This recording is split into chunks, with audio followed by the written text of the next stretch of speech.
The most dangerous fighter jet in Europe isn't invisible. It doesn't dominate headlines. And it doesn't win air shows. Yet inside the Pentagon, it triggers a quiet but intense alarm. Not because it can outfight America's F-35. Not because it carries exotic weapons. Not even because it flies faster, higher, or stealthier. It's dangerous for a much simpler reason. It represents a radical alternative to how air power has always been conceived. This is the story of Sweden's Saab JAS 39 Gripen, a small, agile fighter jet that proves a nation can defend itself without being completely dependent on a superpower, without buying the most expensive equipment, and without waiting for Washington's approval. And for some in the Pentagon, that's worse than any advanced missile. Why the Pentagon worries. When defense officials think about threats, they usually picture Russia or China.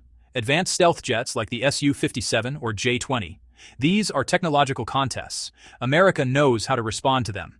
Gripen isn't that kind of threat. Its challenge is structural, economic, and strategic.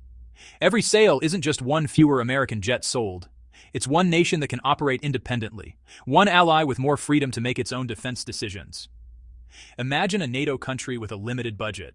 With F-35s, every flight hour costs tens of thousands of dollars. Training is limited. Maintenance is complex.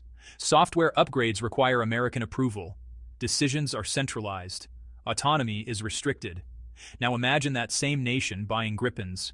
Operating costs are a fraction, often 1/5. Maintenance can be performed with small crews in 10 minutes on ordinary highways if necessary. Pilots fly more frequently. Units maintain higher readiness. And the nation keeps full control over software, weapons, and tactics. The Pentagon knows it cannot control these decisions. That is what keeps strategists awake at night. The philosophy behind Gripen. To understand Gripen, you need to look at Sweden's history. Sweden stayed neutral during the Cold War, refusing NATO membership. The idea was simple. If attacked, there would be no reinforcements. You had to defend yourself with your own resources.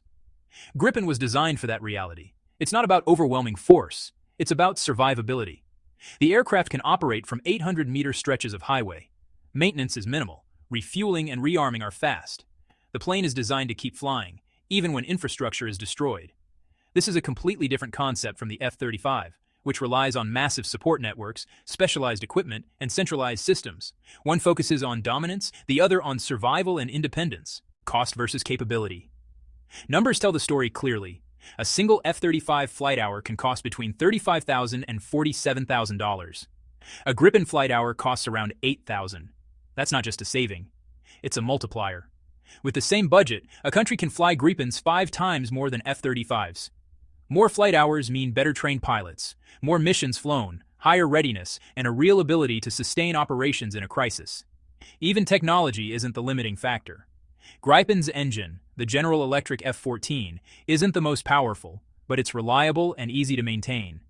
Its sensors and data link systems are fully NATO-compatible, but nations can integrate their own software and weapons without asking for permission. In other words, Gripen proves strategic autonomy is more valuable than peak technology for many nations. Some argue that, well, smaller, cheaper aircraft just can't compete with advanced stealth jets in a fight. But Gripen proves that assumption wrong. Not in direct dogfights, but in realistic operational scenarios. Gripen's electronic warfare capabilities are, honestly, quite advanced. The jet can jam enemy radar, create false signals, and even blind air defense systems. NATO exercises consistently show Gripen performing well in suppression of enemy air defenses missions. Swedish pilots explain it simply, "We don't need absolute stealth. We need enough survivability to complete the mission and come home." That philosophy makes the jet operationally effective at a fraction of the cost, and that is precisely what Washington finds troubling. There's another layer here. How Gripen is sold. American aircraft sales often centralize control. Buying a U.S. jet means relying on the manufacturer for maintenance, software updates, and operational decisions in sensitive cases. Gripen works differently. Every contract often includes technology transfer, local assembly, and participation in the supply chain. Brazil assembles Gripens domestically. The Czech Republic maintains regional systems. This isn't just a plane, it's industrial and strategic independence. Each sale chips away at Washington's influence. Each nation gains more freedom over its defense choices. Over time, these small decisions could reshape alliances, reduce U.S. leverage, and, honestly, challenge the centralized model of air power dominance. Gripen raises some, well, uncomfortable questions. Is air superiority defined by the most advanced technology or by the ability to actually fly, maintain, and operate your air force effectively? Is it better to have fewer jets with perfect stealth but limited readiness, or more jets that are ready to fight at all times? Should allies be dependent on one superpower, or have freedom to defend themselves? NATO exercises suggest readiness, sustainability, and operational autonomy often outweigh pure technological superiority. Gripen demonstrates that for medium-sized countries, good enough plus independence is sometimes more effective than best plus dependency. For Washington, this isn't just a procurement concern. It's a challenge to the global security architecture built after the Cold War. The United States model, assumes allies will buy high-cost, high-tech platforms, staying reliant on American logistics, software, and guidance. Gripen shows this isn't inevitable. Nations can achieve credible air power with local control and, lower costs. If more countries follow this path, the global power map could shift without a single air-to-air battle being fought. Independence becomes the weapon, and strategic dependency becomes the vulnerability. The Gripen dilemma forces countries to confront a choice. Buy absolute technological superiority, but remain tied to Washington. Or buy sufficient technology, maintain autonomy, and accept lower costs. This choice isn't theoretical. It's happening now in Europe, Latin America, and Asia. Each new Gripen contract quietly changes the balance of influence, giving nations the ability to make decisions without external approval.